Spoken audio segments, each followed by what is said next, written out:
अल अजीजिया और Avon field reference में नवाज शरीफ की सजाओं के खिलाफ अपीलों पर समाअत बुध तक मुलतवी। Chief justice Islamabad high court की सरबराही में 2 रुकनी बेंच ने समाअत की। माजरत के साथ न चार्ज सही फ्रेम हुआ, न नैब को पता था कि शवाहिद क्या है।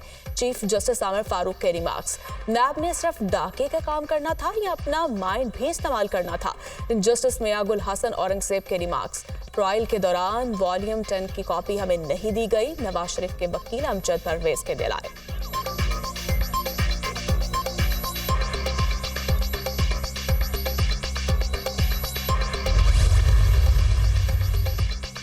IMF वफ्द के टैक्स एडमिनिस्ट्रेशन और टैक्स पॉलिसी को अलग करने के लिए FBR से तकनीकी मुज़ाकरात आज शेड्यूल।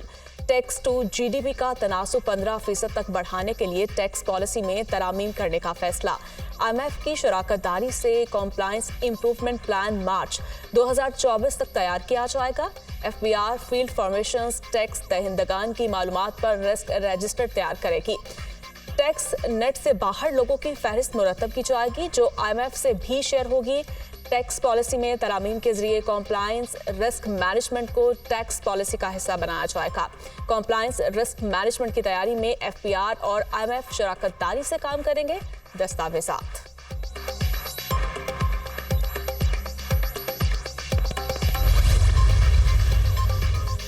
मुल्क भर में बिजली की पैदावारी सलाहियत 35,000 मेगावाट से भी ज्यादा है।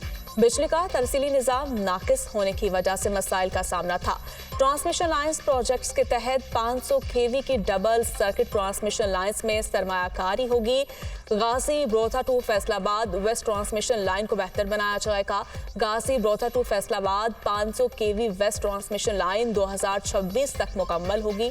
मंसूबे में 490 किलोमीटर मठियारी मोड़ टू रहीम यार खान की ट्रांसमिशन लाइन्स भी शामिल है। ट्रांसमिशन लाइन में बिजली की तरसील के आलात की तजदीद भी की जाएगी। मंसूबों के दौरान शफाफ एनर्जी के सिस्टम कंस्ट्रेंट्स को खत्म किया जाएगा। सस्ती मकामी तवानाई की पैदावार से दरामदी बिल में कमी आएगी। खुसूसी सरमायाकारी सहूलत काउंसिल के फैसलों पर अमल दरामद का आगाज। मुल्क की मैशियत में बेहतरी के मस्बत असरात, स्टॉक मार्केट में 600 से ज्यादा पॉइंट्स का इजाफा। 100 इंडेक्स 59,474 पॉइंट्स की बुलंद तरीन सतह पर ट्रेड। इंट्राबैंक में डॉलर के कदर में 63 पैसे का इजाफा, 286 रुपए पर ट्रेड। ओपन मार्केट में अमरीकी करेंसी 50 पैसे इजाफे से 287 रुपए की हो गई।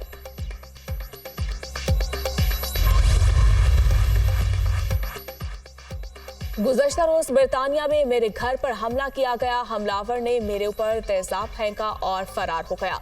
पुलिस और इमरजेंसी सर्विस बर वक्त मौका पर पहुंची। हमलावर का कामयाब नहीं हो सका। मेरा हौसला और अज़्म बरकरार है। जालिम अपने इरादों में कामयाब नहीं होंगे, जल्द बेनकाब भी होंगे। शहजाद अकबर।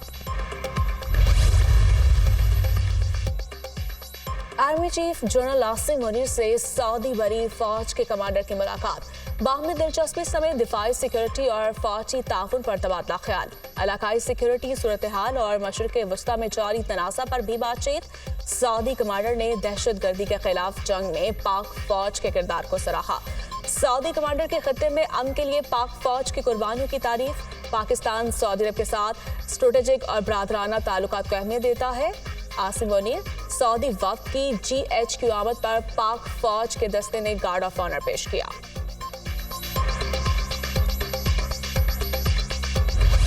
हज 2024 के लिए दरखास्तों की वसूली का आगाज हो गया। सरकारी हज स्कीम के तहत दरखास्तों की वसूली 12 दिसंबर तक जारी रहेगी। आइंदा बरस तकरीबन 89,605 पाकिस्तानी सरकारी स्कीम के तहत फरीज़ा हज अदा करेंगे। मुकर्ररा तादाद से ज़्यादा दरखास्तें मौसूल होने की सूरत में कुरान अंदाज़ी की जाएगी। ख़वातीन पहली बार महरम के बगैर हज अदा कर सकेंगी। तर्जुमान वज़ारत मजहबी अमूर। 190 मिलियन पाउंड केस में चेयरमैन PTI के जिस्मानी रिमांड की इस्तदाह मुस्तरद। एहतसाब अदालत के जज मोहम्मद बशीर ने अडियाला जेल में समाअत के दौरान चेयरमैन PTI को जुडिशल कर दिया। नैब हुकाम ने चेयरमैन PTI के मज़ीद जिस्मानी रिमांड की इस्तदाह की थी।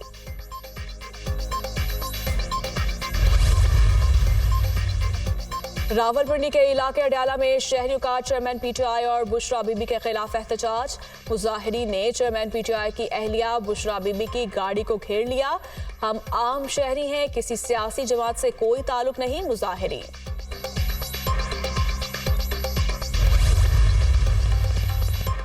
चीफ जस्टिस काजी फायज ईसा की एडवोकेट जनरल सिंध को अजाफी लॉ अफसरान को हटाने की हिदायत। अफसरान की इतनी बड़ी फौज, अदालत कोई पेश नहीं होता। जब हम प्रैक्टिस करते थे तो 2-3 लॉ अफसरान होते थे। एडवोकेट जनरल सिंध के अफसरान हर सवाल पर पीछे मुड़कर देखते हैं। सिंध में काबिल वुकला मौजूद हैं, उनको लॉ अफसरान लगाएं। महकमे जंगलात सिंध में 15 साल की रियायत देकर 45 साल के बड़ों को भर्ती किया गया। ताल्लुकात पर नौकरियां देनी है तो जामियात बंद कर दे। ये सब करके हम दुनिया से भीख मांगते हैं। महकमे जंगलात में भर्तियों के केस में चीफ जस्टिस काजी फायज ईसा के रिमांड्स।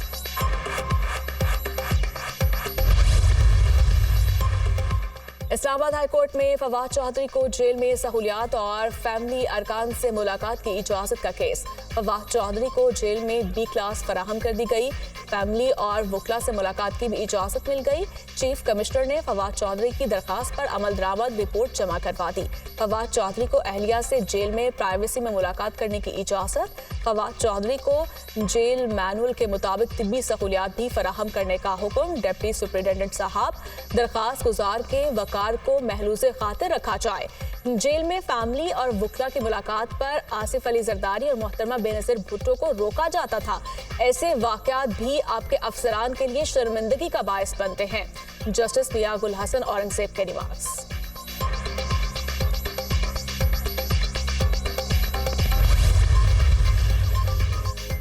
सिटी कोर्ट कराची ने अली जैदी को इश्तिहारी करार दे दिया। अदालत का अली जैदी के खाके आवेजा करने का भी हुक्म। मुलजिम को मनकूला और गैर मनकूला जायदाद की तफसीलात भी तलब कर ली गई। मुकदमे में नामजद हलीम आदिल शेख पर फर्द जुर्म आयद करने के लिए 9 दिसंबर की तारीख मुकर्रर। अली जैदी को हसन न्याजी को फरार कराने के मुकदमे में इश्तिहारी करार दिया गया।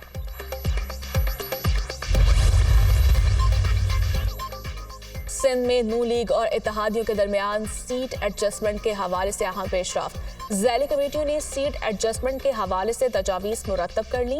नू लीग की हम ख्याल जमातों के साथ बातचीत का इब्तदाई मरहला मुकम्मल। ज़ैली कमेटियों की सिफारिशात पर MKM और नू लीग का अगला इजलास इस्लामाबाद में होगा। ख्वाजा साद रफीक, अयाज सादिक सिंध बलोचिस्तान के लिए नू लीग के कोऑर्डिनेटर्स हैं।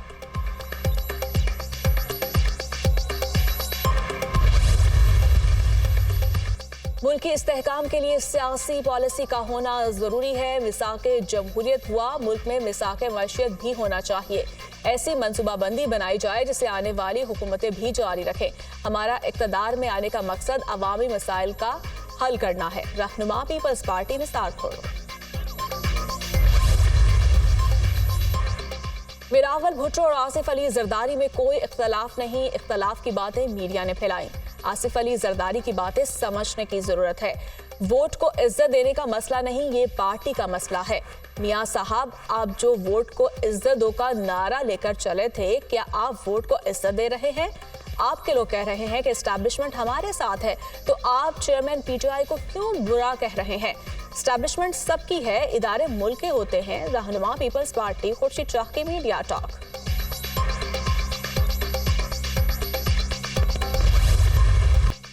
सिख मजहब के बानी बाबा गुरु नानक के जन्मदिन की तकरीबात जारी। सिक्योरिटी के फुल प्रूफ इंतजामात। ननकाना साहब में कैथरीन का जुलूस 7 गुरुद्वारों की यात्रा के बाद गुरुद्वारा जन्म अस्थान पहुंचकर इख्तिताम पसीर। जिला इंतजामिया की जानिब से रात गया आतिशबाजी का मुजाहरा किया गया। भोग की रस्म के साथ 3 रोजा तकरीबात इख्तिताम पसीर हो जाएंगे।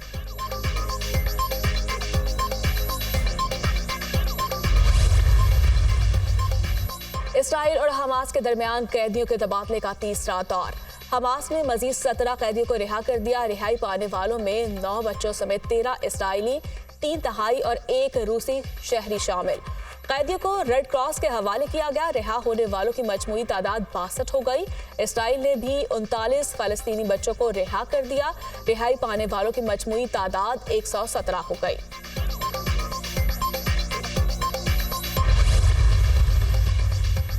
गजा में आर्जी जंग बंदी में तोसी का मुतालिबा जोर पकड़ गया। स्पेन के शहर बार्सिलोना में हजारों अफराद का निहत्थे फलस्तीनियों के हक में मुजाहरा। ब्रितानवी शहर ग्लासगो में भी फलस्तीनियों के हक में रैली निकाली गई। मुजाहिरीन के गजा में मुस्तकिल जंग बंदी के हक में नारे।